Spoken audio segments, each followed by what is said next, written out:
Aturan BNPB yang mewajibkan calon penumpang transportasi umum yang akan bepergian keluar kota harus menunjukkan hasil rapid test virus corona menuai gugatan. Seorang pengacara asal Surabaya mengajukan gugatan uji material surat edaran gugus tugas COVID-19 nomor 7 tahun 2020 ke Mahkamah Agung karena dianggap bertentangan dengan keputusan Menteri Kesehatan yang tidak mewajibkan rapid test pada calon penumpang transportasi. Rapid test yang hanya diwajibkan bagi calon penumpang pesawat terbang, kapal, dan kereta api dianggap diskriminatif dan tidak efektif. Tingginya biaya rapid test juga dirasa memberatkan. Ombudsman RI bahkan menduga ada permainan bisnis dalam pemeriksaan rapid test yang diwajibkan kepada para calon penumpang. Berapa besaran biaya rapid test yang dibebankan pada calon penumpang transportasi umum? Apa pula dasar kecurigaan Ombudsman mengenai dugaan ladang bisnis rapid test ini? Ikuti terus kabar siang di lokasi hari ini. Selamat siang pemirsa, Anda menyaksikan kabar siang di lokasi bersama saya Gina Vita. Rapid test ini menjadi screening atau pemeriksaan awal untuk mendeteksi infeksi virus corona di dalam tubuh, sekaligus menjadi salah satu syarat wajib bagi masyarakat yang akan bepergian keluar daerah melalui bandara, terminal maupun stasiun. Tapi yang mendapatkan kritikan mengenai rapid test adalah besaran biaya yang harus dikeluarkan oleh masyarakat untuk melakukan rapid test. Nah, sebetulnya berapa besar sih biaya yang harus dikeluarkan oleh masyarakat? Kita akan mencoba berbincang dengan salah seorang calon penumpang di Bandara Halim Perdana Kusuma Jakarta. Selamat siang, dengan Pak siapa? Iwan, Mbak. Pak Iwan? Iya. Iwan siapa lengkapnya? Iwan Kurniawan. Ini syarat yang dibawa apa saja Pak yang harus dibawa? Bisa ditunjukkan? Rapid. Ini kemarin saya ada cek, alhamdulillah non-reaktif. Kemudian saya ada ke pos 1 dan pos 2 harus mengisi kartu kewaspadaan ini. Diisi nanti diserahkan di airport kedatangan di Semarang. Pak, soal rapid test, ini kan hasil rapid test ya? Iya. Ini kemarin biaya berapa? 350, Mbak. 350.000? Iya, betul. Oke. Ini pakai biaya sendiri Pak? Biaya sendiri, Mbak. Pakai biaya sendiri. Gimana? Merasa keberatan Pak 350.000? Ya alhamdulillah baik, jalanin, Mbak, nggak keberatan. Terima kasih. Oke, sama-sama, Mbak. Iya. Jadi mereka yang ada di sini, ini yang sudah membawa surat bebas COVID-19. Tapi di Bandara Halim Perdana Kusuma Jakarta, ini juga menyediakan tempat untuk calon penumpang yang akan melakukan perjalanan keluar daerah, tapi tidak membawa surat bebas COVID-19. Nah, berapa kemudian yang biaya yang harus dikeluarkan oleh masyarakat ketika melakukan rapid test di sini, dan apa tanggapan masyarakat? Kita akan berbincang langsung dengan calon penumpang berikut ini. Pemirsa, tempat saya berdiri saat ini merupakan ruang rapid test yang kemudian disediakan oleh pihak Bandara Halim Perdana Kusuma Jakarta bagi calon penumpang yang tidak membawa surat bebas COVID-19, jadi bisa melakukan rapid test di sini. Nah, nampaknya saya sudah melihat ada calon penumpang yang baru keluar rapid test. Mas, baru keluar rapid test ya? Iya, Mbak. Ya, dengan Mas siapa? Dengan Roland, Mbak. Ini tadi habis rapid test. Iya. Sudah keluar hasilnya? Sudah, Mbak. Berapa lama tadi rapid testnya? Kurang lebih 10 menit sampai 15 menit. Oke, 10 menit sampai 15 menit. Iya. Hasilnya non-reaktif ya, Mas? Non-reaktif, Mbak. Non-reaktif. Iya. Mas, ini rapid test butuh biaya berapa, Mas, kalau di sini?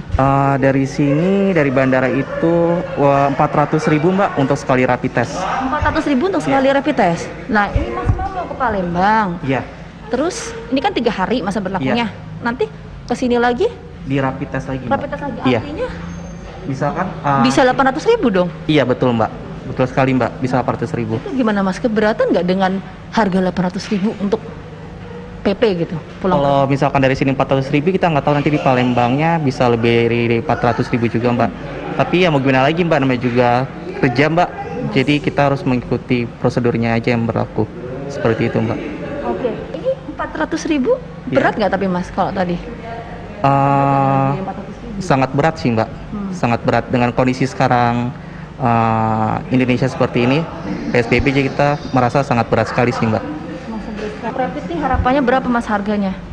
Harapannya sih dari pemerintah sih free, Mbak. Oke, Gitu. free ya? Iya, Mbak. Oke, Seperti itu. Terima kasih, Mas. Terima kasih, Mbak. Semoga selamat sampai tujuan, hati-hati. Thank you, Mbak. Ya, nah itu tadi perbincangan saya pemirsa dengan beberapa penumpang, calon penumpang yang ada di Bandara Halim Perdana Kusuma Jakarta. Untuk mengetahui mengenai biaya rapid test di Bandara Halim Perdana Kusuma Jakarta, saya akan mengajak Anda berbincang langsung dengan Eksekutif General Manager Bandara Halim Perdana Kusuma Jakarta. Ya, saat ini saya akan mengajak Anda untuk berbincang langsung dengan Eksekutif General Manager Bandara Halim Perdana Kusuma Jakarta, Pak Nandang Soekarna. Selamat siang, Pak Nandang. Selamat siang, Mbak Vita. Sehat, Pak Nandang ya? Alhamdulillah. Alhamdulillah sehat. Ya, semoga sehat selalu ya, Pak ya. Kita boleh sambil jalan sedikit, Pak. Ya. Nah, ini informasinya kan kalau di Bandara Halim Perdana Kusuma, informasinya koreksi jika salah, Pak, menyediakan juga, Pak, tempat untuk kemudian rapid test ya bagi penumpang yang tidak membawa surat bebas COVID begitu. Iya. Sebetulnya ini adalah bantuan fasilitas. Iya. Jadi jangan disalahartikan bahwa ini adalah suatu kemudahan buat penumpang sebetulnya. Harusnya prosedurnya itu adalah penumpang datang ke airport itu sudah memiliki surat-surat tersebut gitu. Surat bebas COVID itu ya, Pak ya, rapid atau swab ya? Bukan bebas ya, atau hasil rapid test dan PCR test non reaktif. Bahwa nanti kalau ada kedatangan dari luar negeri, kemudian ada kedatangan charter flight yang membawa penumpang yang belum melaksanakan protokol COVID-19, belum memiliki hasil rapid test dan PCR test non reaktif, ya akan diperiksa di Bandara sini. Halim. Dan itu wajib buat kita untuk memeriksa. Apalagi yang hanya membawa surat keterangan tanpa gejala influenza-like illness gitu. Nah, ini sementara di kita sudah mulai memiliki fasilitas itu. Jadi sifatnya mandatori apabila memudahkan juga ya, Pak ya. Memudahkan pemeriksaan tersebut. Berapa biaya yang kemudian harus dikeluarkan oleh masyarakat ketika akan rapid test di sini ya? Sebetulnya ini sangat relatif ya, Mbak ya. Jadi kita tidak menentukan patok harus berapa biayanya dan sebagainya. Kita tergantung instansi mana yang kita ajak kerjasama itu. Nah, seharusnya mereka datang ke sana dengan harga ya rumah sakit sendiri. Gitu. Kita tidak ada kontribusi untuk mendapatkan apa istilahnya berbisnis dan sebagainya. Tidak. Kalau untuk dari rumah sakit ini kan bekerja sama dengan pihak rumah sakit tadi ya, Pak ya. Nah, ini koordinasinya bagaimana, Pak? Kemudian pasti apa ada informasi mungkin berapa biayanya seperti itu? Yang saya tahu memang tergantung dari bahan rapidnya sendiri ya. Mungkin mereka juga kita bisa pahami mungkin bisa beda-beda artinya Pak setiap orang. Bisa beda-beda di lain-lain rumah sakit. Kebetulan kalau di sini di Bandara Halim kebetulan harganya 400 memang. Pemeriksaan rapid test dengan PCR test itu kalau untuk keperluan tracing, tracking, penelusuran penyebaran dan penanganan COVID-19 itu harusnya free.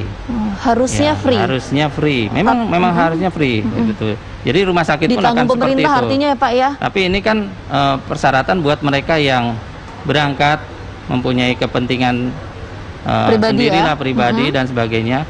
Itu memang akan dikenakan cas bayar karena itu negara juga bukan hanya mementingkan mereka yang bepergian itu gitu, tapi untuk tracing dan tracking.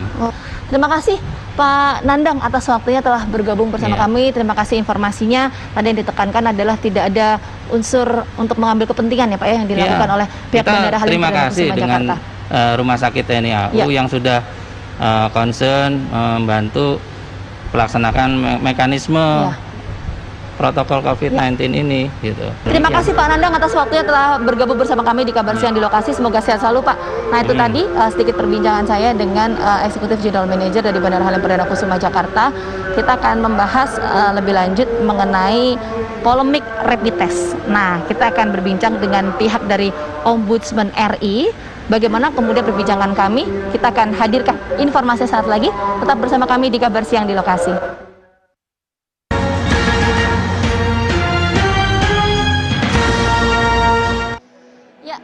Selamat siang pemirsa, Anda masih bersama kami di Kabar Siang di lokasi bersama saya Ginavita. Bicara soal rapid test, ini memang banyak menuai kritikan dan juga pertanyaan dari sejumlah pihak. Kenapa? Karena kalau kita tahu bahwa pemerintah sudah mengalokasikan anggaran untuk penanganan COVID-19 senilai 677 triliun rupiah. Dengan rinciannya 87 triliun ini untuk anggaran kesehatan, 589 triliun ini untuk jaring pengaman sosial. Tapi kenapa sampai saat ini masyarakat masih juga ditarik dan juga dikenakan biaya untuk menjalani rapid test, khususnya bagi masyarakat yang akan bepergian ke luar daerah. Apa sebetulnya yang terjadi? Kita akan membahas hal ini bersama dengan anggota Ombudsman RI, Laude Ida. Selamat siang Pak Laude. Selamat siang Mbak. Sehat Pak Laude? Alhamdulillah baik-baik saja. Alhamdulillah sehat. Semoga sehat selalu. Pak Laude, kalau kita tahu ini kan sekarang banyak yang mendapatkan kritikan atau disoroti adalah mengenai alokasi anggaran senilai 677 triliun, tapi sampai saat ini masyarakat masih dikenakan biaya untuk rapid test. Ya. Investigasi dari Ombudsman mengenai hal ini seperti apa? Pertama, teman-teman kami di Ombudsman, asisten saya di Ombudsman itu telah melakukan investigasi berapa harga satu set alat rapid test. Sekitar 2 bulan lalu. Itu harganya sekitar 70-an ribu. Kemudian mengagetkan kami karena kewajiban untuk mengikuti rapid test bagi mereka yang bepergian atau untuk keperluan tertentu itu ternyata dikenai biaya antara 300.000 sampai 1 jutaan. Itu rapid? Untuk rapid test sampai ya, 1 juta? 1 jutaan ya. Okay. Dan itu memaksa. Sementara pada saat yang sama pemerintah sudah menganggarkan pada waktu itu 400-an triliun ya. 400-an triliun. Sekarang menjadi 670-an triliun. Cukup banyak. Ombudsman belum melakukan investigasi, dikemanakan saja uang ini. Bagaimana penggunanya? Siapa yang menggunakan? Apakah juga tidak termasuk biaya-biaya yang harus dilakukan atau dikeluarkan pada melakukan rapid test? Itu belum ada investigasi bagi Ombudsman. Tetapi yang mengagetkan justru tadi, dan bahkan asisten kami yang berpindah dari Jogja saja ke Jakarta itu bayar rapid test sekitar 350.000 dan hanya memperoleh surat keterangan. Di beberapa tempat di Indonesia ini, di pelabuhan-pelabuhan, di mana-mana, di bandara, saya kira seharusnya menyiapkan rapid test secara gratis karena sudah dianggarkan oleh pemerintah. Dan yang individu yang punya kepentingan untuk bepergian tidak boleh ada biaya ekstra untuk itu, karena ini satu bisnis yang tidak berperi kemanusiaan, memanfaatkan kesempatan ketakutan orang, kecemasan orang untuk memperoleh keuntungan pribadi dan kelompok. Dari mana ada indikasi keuntungan itu, bagaimana Pak? Tidak, ini harganya 70.000 bisa di-charge menjadi 1 jutaan. Oh, artinya awalnya itu 75.000 atau 70.000, terus kemudian naik jadi 300.000 begitu? Iya, bisa menjadi 1.500% keuntungannya. Kalau 100% berarti 150.000. Kalau sudah 1 jutaan berapa itu? Kan 1.500%. Harusnya yang mewajibkan rapid test itu menyiapkan alat rapid test dan tidak boleh berbayar, gratis gitu. Pak, tapi jadi intinya kesimpulannya adalah kecurigaan dari Ombudsman RI adanya ladang bisnis ini karena ada kenaikan harga dari 75.000 menjadi 300.000 atau 400.000 begitu. Itu kenaikan harga itu yang utama. Kemudian kedua, kenapa ini semua ada fenomena kan menjadi kesana kemari, bahkan surat keterangan itu menjadi bisnis tersendiri. Surat keterangan kan hasilnya produknya surat keterangan, oh negatif, tidak reaktif gitu kan. Itu bisnis tersendiri kan sebetulnya. Jadi ini menjadi sesuatu yang sangat ironis. Bisnis tersendiri untuk siapa, Pak? Ya, pebisnis medis tertentu. Pebisnis medis khususnya alat-alat kesehatan COVID itu. Sudah meminta keterangan dari pemerintah belum mengenai hal ini? Minta konfirmasi begitu. Kenapa sih kok harganya naik gitu? Belum. Karena ini kan sebetulnya semula kami tidak kehendaki seperti itu, tidak menduga seperti itu. Dan ini baru terjadi, marak akhir-akhir ini. Termasuk terus terang saya secara pribadi, termasuk ponakan saya mau balik Kendari ini minggu lalu, tes dulu dia 700.000. 700.000 dekat rumah. Jadi wah, mulai saat itu saya bertanya kenapa ini. Baru kemudian kita mulai angkat nih sekarang. Nah, kita mau lakukan rapat kan masih terbatas sekali sekarang ini kan. Nanti saya minta teman-teman di kantor juga barangkali untuk mengkoordinasikan satu rapat khusus ini melalui virtual meeting itu untuk mempertanyakan ini. Tapi ini sudah meresahkan masyarakat sekarang. Kita tahu di sejumlah daerah. Kapan itu Pak akan lakukan rapat virtual dengan Ombudsman, pemerintah, dan pihak-pihak terkait untuk kemudian mengkonfirmasi hal ini? Saya akan koordinasikan dengan itu keputusan pada tingkat pimpinan. Itu dia rekomendasi yang akan diberikan oleh Ombudsman untuk fenomena atau kejadian atau kritikan semacam ini seperti apa Pak? Pertama, hentikan memperoleh keuntungan dari rakyat. Itu kan sekarang ini menyedot uang rakyat melalui pemaksaan kewajiban itu dalam situasi yang sangat menakutkan di wabah corona itu. Itu yang pertama. Hentikan kewajiban itu. Kemudian kalaupun ada kewajiban untuk rapid test, maka cukup mengganti biaya produksi rapid test itu. Biaya produksi rapid test itu sekali lagi hanya 70-an ribu tes. Boleh rapid test, boleh rapid test gratis, atau paling tidak sejumlah dana, sejumlah biaya sebagaimana biaya produksi alat rapid test itu sendiri. Itu yang kita harapkan dan kita tunggu nanti Pak bagaimana hasil investigasi yang dilakukan oleh Ombudsman mengenai kecurigaan yang tadi Pak Laude sampaikan adanya ladang bisnis ya Pak ya. Kita akan tunggu. Terima kasih Pak Laude atas waktunya telah bergabung bersama kami di Kabar Siang di lokasi. Itu tadi pemirsa sedikit perbincangan saya dengan anggota Ombudsman RI bahwa sampai saat ini pihak Ombudsman RI masih melakukan investigasi untuk mengetahui apa sebetulnya alasan dari peningkatan harga rapid test dari 70.000 sampai 300 bahkan sampai 400.000. Demikian Kabar Siang di lokasi. Selamat menyaksikan program lainnya di Kabar Siang. Selamat siang, sampai jumpa.